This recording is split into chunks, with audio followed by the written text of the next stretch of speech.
Hey,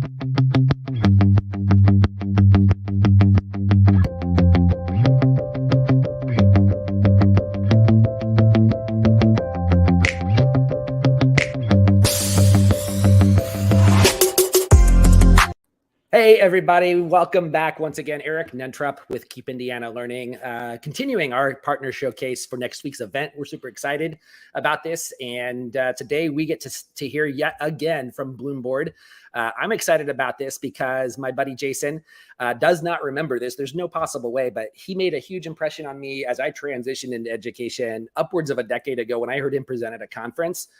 Because new to the field, I discovered professional learning, or professional development, as we called it, nearly a decade ago, in a manner that just did not feel as useful or as productive as what I'd been accustomed to in the broader business world. And so when I heard about BloomBoard, I thought this is something that we needed in our school, in our little charter network. And I came back singing BloomBoard's praises. So I was pretty excited about that. But first and foremost, I'd like to introduce you to Jason. And he's going to orient us towards the origin story of BloomBoard and beyond. So without further ado, CEO of BloomBoard, Jason Lang. Hi, Jason. How are you doing today? Good, Eric. Thanks for the intro. I had no idea. I appreciate the. I kind of looked forward to surprising you in that way, but your teammates have heard me brag on you a couple of times because it did make an impression for the countless of sessions that I've listened to over the years. I remember having a talk with you afterwards, and just was super impressed with the platform. However, that was so long ago. I imagine it has evolved extensively since my fading memory is still in the background there. But thank you so much for taking time today, and thanks for having BloomBoard be a part of our event. Really excited to make sure that other Indiana educators know what it is that you and Keisha and Kim have been preparing for Indiana in particular. And can't wait to hear your 30,000-foot perspective. And thought I'd start by asking you to say, how in the world did you come up with BloomBoard conceptually? And what was that like at the beginning? What problem were you trying to solve? And lead us up to the present, if you don't mind. Tell us kind of just that high-level timeline of the company. Yeah, happy to sort of give the update. We've definitely come a long way, and I can certainly just share some slides here, if that's most helpful to sort of go through this. Can you see my screen here? Clear. Yeah. Perfect. Yes. So the quick background for those who sort of don't have a background. So we've been around for 12 years. I started the company while I was in grad school, and really our core mission and vision has always been, how do you scale the highest quality instruction for all kids? And so over the years, over 12 years, we've obviously learned a lot. I will go through some of that journey in a second here.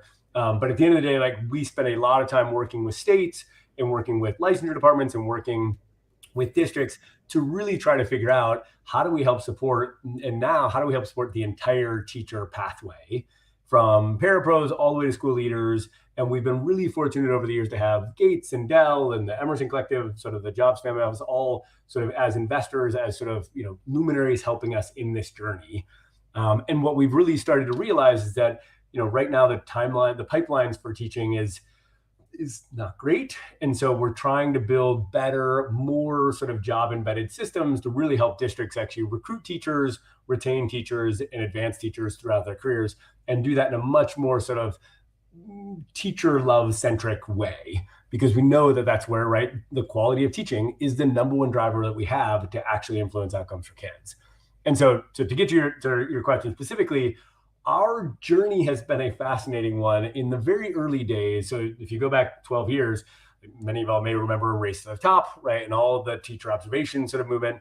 A lot of our work started out from this lens of, if we want to scale the highest quality instruction for all kids, the question is what works to help change practice and help actually teachers improve their craft the most? And so we started out doing a lot of work around professional development and trying to figure out what professional development is actually most helpful for teachers. And we actually built really the first Amazon marketplace for PD. And so we had hundreds of different PD providers, and we aggregated them, Amazon, it works for Amazon really well. And so we aggregated a bunch of PD. We actually had a whole system around observation and sort of data collection tools for principals and coaches to observe practice and annotate videos of practice and actually look at SLOs and look at student data. And so the idea was, let's track all the data we can about instruction and about student outcomes, and then let's create this marketplace for PD, and then let's even give teachers millions of dollars of Gates money and other sort of funds to go spend. and then we'll just let them do whatever they think is going to be most helpful. And we're going to track every click and see what actually changes outcomes the most. And we did that for several years. And I would like to say that it was successful, but if I'm being honest and blunt, like it just wasn't. And it was actually a pretty big, pretty painful learning that like it just didn't work. And the reality is, right, professional development back then, certainly, and still today, like we now know pretty definitively that it does not change practice except for a very tiny percent of the time. And that, you know, if you go to a workshop, if you go to a course, if you go to, right, some PD session, the chance that you actually translate that back into your classroom on Monday morning, when you go back to that classroom, is 5, maybe 10% max.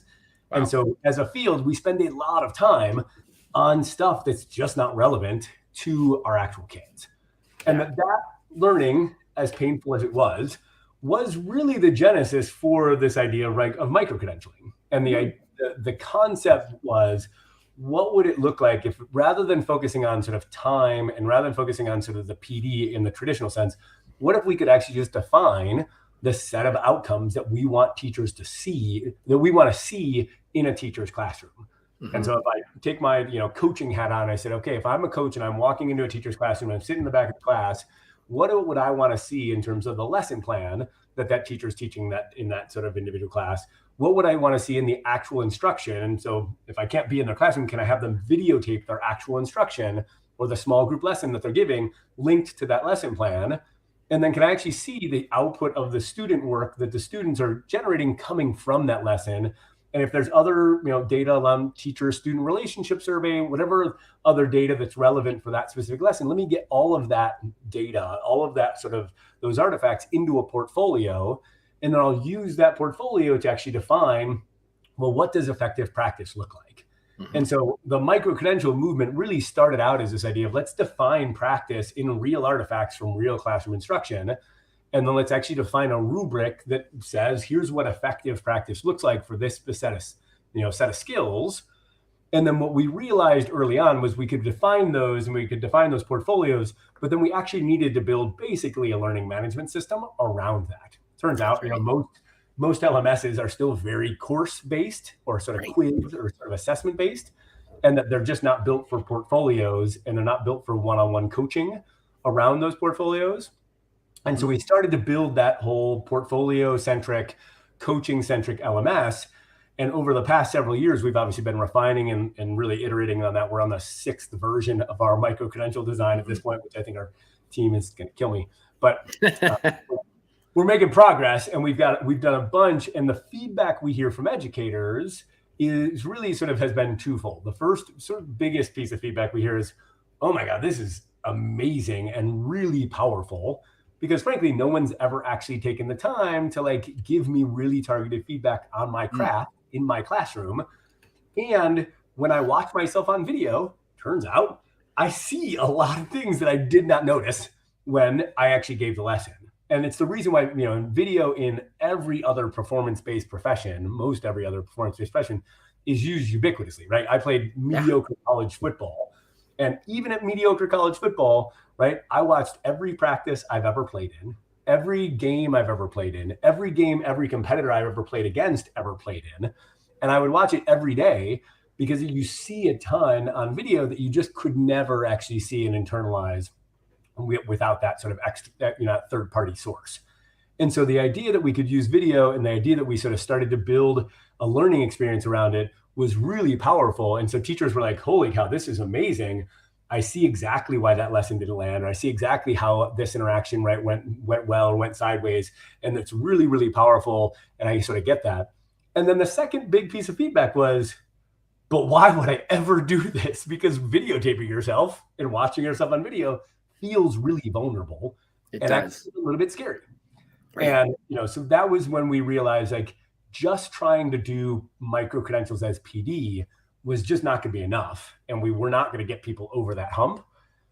And so that is when we took on the joyous process of just trying to rewrite licensure law, which is as sexy as it sounds, right? It's going to a bunch of standards boards and state departments of education and saying, look, it does not really make sense that the licensure systems we have in place for teaching across all 50 states is basically either a multiple choice test, which no one would argue is a good proxy for actual right instruction, or time. And so we started going in and sort of talking different states. And so in states like Louisiana, we've now actually replaced praxis, right? Replaced multiple choice tests for all teacher leader licensure. And so historically, if you wanted to become a mentor in Louisiana, you would actually go in, you would take a multiple choice test, and that would define, right, you got your mentor license. And that was just the norm. And now you actually have to, as one of the micro-credentials, as one of the portfolios, you actually have to build a portfolio, and you have to videotape yourself having a one-on-one conversation with a mentee and show that as a mentor, you can provide really targeted feedback on that person's personal growth plan. Because it turns out that's a core skill of being a mentor. And so we want to make sure that that's part of the licensure system. And so we started doing that process. We started sort of really helping states think about, computer science licensure. It doesn't make sense that it's just about multiple choice tests or about sort of exams or about credit hours. Let's define what good CS instruction looks like, and then we'll bake that into the statute, into the policy to define that licensure.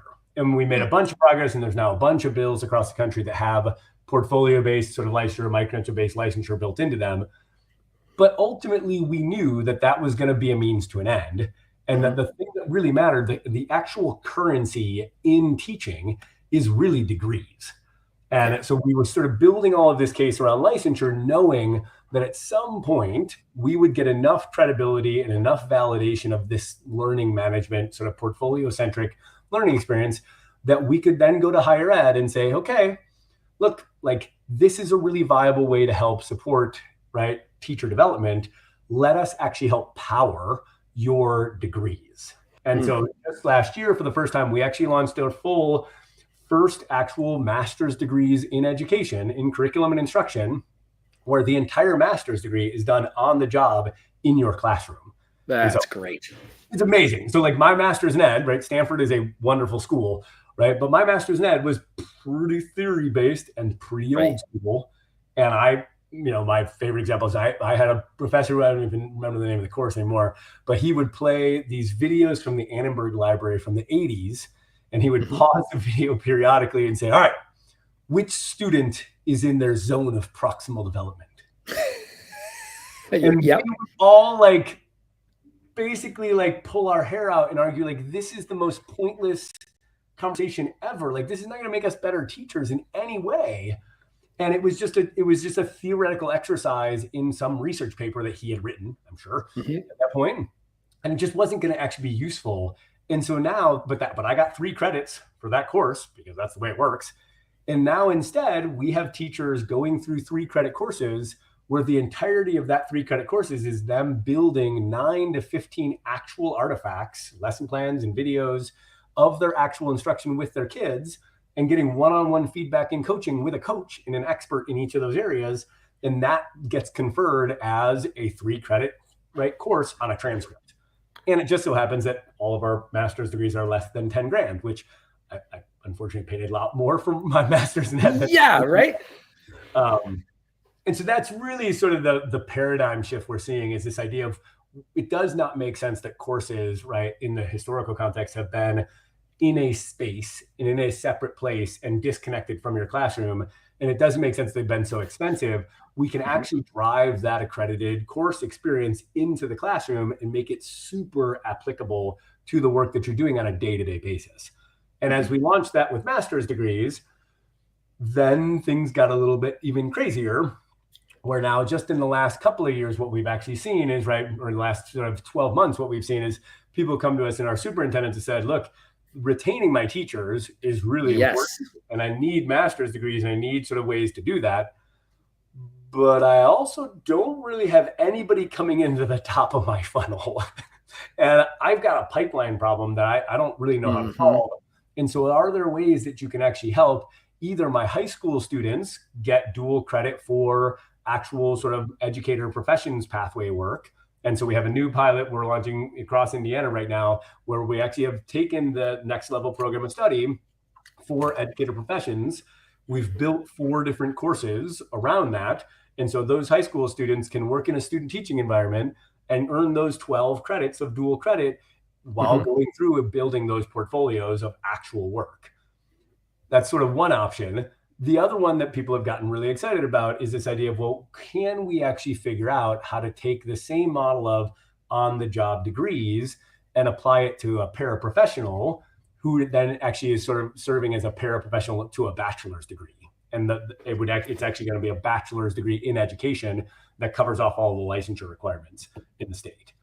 And that's a really interesting paradigm because, one, paras reflect their student population much better from a demographic, from a diversity perspective. They're much stickier from a community, like they're from the community. Often they're some of the best teachers in schools are your paras, and they've been working in schools for several years. And they've often have a bunch of other life circumstance where they just aren't able to access traditional bachelor's degrees, even the nights and weekends courses version, because it's really either cost prohibitive or it's just the time, taking and doing night courses until 8-10 p.m. is just not something that they can actually fit into their life. And so we've built now in Dallas College, we started piloting this spring. We've actually built basically a residency-based bachelor's degree in education where we're powering effectively the third and fourth year of that bachelor's in ed. We're running entirely in the classroom, and they're working with their coaches and working through their actual portfolios. And it looks like a really high quality coaching centric induction program, but it just so happens to confer a bachelor's in education. And that's a really interesting sort of paradigm that I think can help take this sort of next generation of teachers and build them from within. Jason, let me give you a second to take a breath there. I know we don't have more than a couple minutes, 3 minutes left or so. Sure. But since you mentioned Dallas College in Texas, not quite 2 years ago, I had the privilege of doing an intensive study of what was going on with BloomBoard's work supporting micro-credentialing at Harmony Public Schools down in Texas. Yeah, and now, and now that you've got a different program with Indiana, but they're both colored purple on this current slide here, I can't help but try to draw a connection between the two for Indiana educators and education leaders, and even high school students with an interest in going into education. I know firsthand the amazing experience that public charter school network in Texas experienced, and I can only imagine that there would be similar gains, even if they feel different under Indiana state law. And the pathways that are afforded to Indiana educators and students here through BloomBoard. But I want to make sure that the listeners know that the goods are there when it comes to BloomBoard. I've seen them firsthand for myself in Texas. What can Indiana educators expect? Looking ahead to the virtually different conference next weekend, the BloomBoard sessions with Keisha, as well as just a kind of a glimpse as much as you're able to share for the next year or two in the state of Indiana.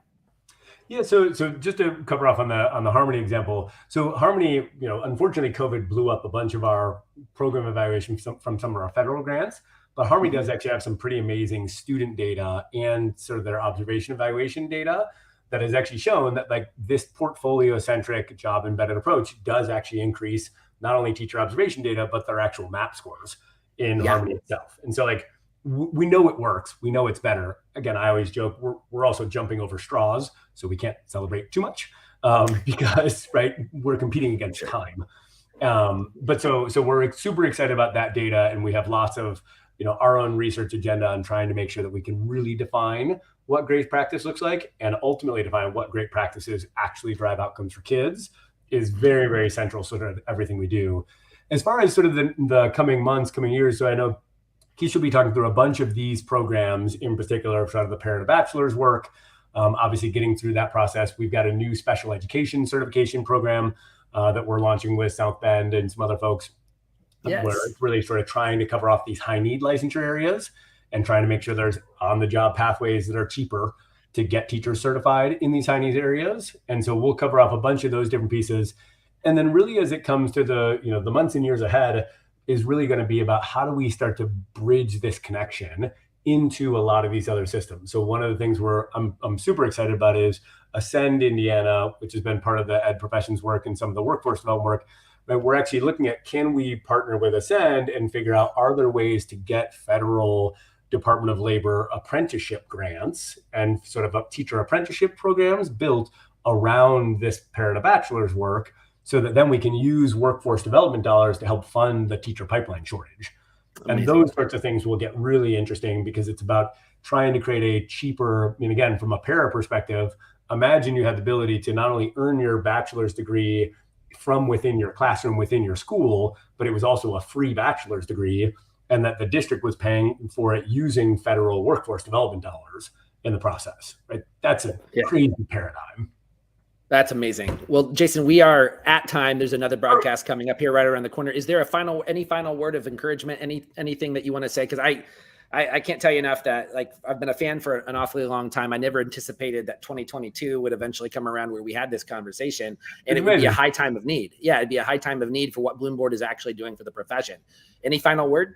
No, I mean, we're super excited about where it's going. And again, super excited to have really amazing partners. And certainly the state's been doing some really great work across the districts that we're working with. So if you have questions, certainly feel free to reach out. We're always interested in sort of trying to find folks that are doing innovative things. And we really appreciate it all the time.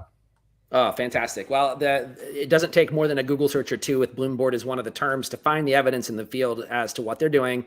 And how it's impacting front lines and it's reflected in student outcomes. My passion is to see the field become even more attractive. We've got a lot of work to do together, and it's going to take more than just BloomBoard. You guys can't shoulder the entire burden, but we can certainly shine a light on what you're doing, and happy to do that today, and looking forward to next week. Definitely. Thanks so much. Yeah, thanks for your time, Jason. Once again, BloomBoard CEO Jason Lang, please take a look at your program guide for the 14th and the 15th. Make sure that if you are looking for ways to truly expedite your professional learning in your school district in Indiana, that you give BloomBoard a fair shake. They are so worth it. Once again, Eric Nentrup and Jason Lang, have a great afternoon, everybody. There you go.